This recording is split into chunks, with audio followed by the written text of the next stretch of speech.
ایک معنی اور بھی ہے، سفر باندھنے سے مراد مستعد ہو جانا اللہ کے احکام کو سننے کے، ہمیشہ منتظر رہتے ہیں رب تعالیٰ کو حکم صادر ہو اور اس کی پیروی اور تکمیل کے لیے فوراً تیار ہو.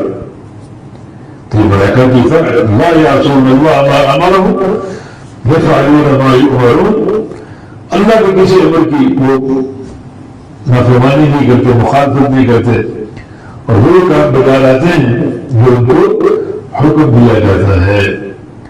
تو فرشتوں کی اطاعت ہمیں یہ سمجھائی گئی کہ آپ کی اطاعت کا بھی عالم ہو، آپ کے پاس بھی اللہ تعالیٰ کی نافرمانی کا تصور نہ ہو، اور اس کی اطاعت بلا لاتے ہیں فوری، کسی تأمل اور تردد کے بغیر. اور حضرت انسان اس معاملے میں بالکل قاصر. اکثریت کو دیکھو قرآن کی نص سنیں گے، حدیث سنیں گے اور یہ سوچیں گے کہ اس بارے میں ہمارے امام کا خیال کیا ہے. تردد، تأمل، شک، غلاظتوں سے بھرے ہوئے. اللہ اس کے رسول کے عمل پہنچ جائے، ہر اختیار باطل ہے. ما كان لمؤمن ولا مؤمنة إذا قضى الله ورسوله أمرا أن يكون لهم الخيار من أمرهم. یہ کسی موضوع کے لائق ہی نہیں، اللہ کا امر آ جائے، رسول کا امر آ جائے اور کسی اختیار کو سامنے رکھے.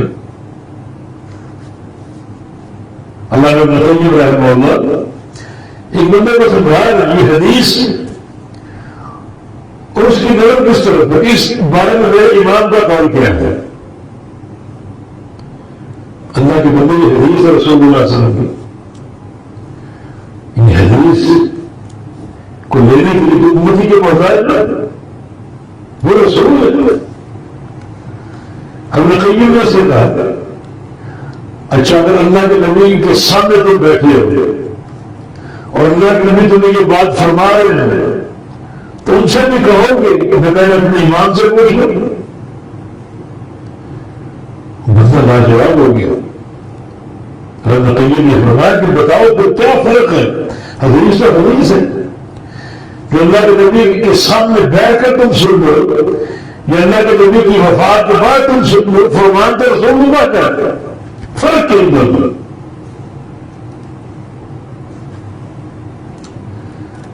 تو ملائکہ ان کی سب بندی میں قابل تعلیم اور قابل عمل اور ان کا جذبہ اطاعت بھی قابل تعلیم اور قابل عمل.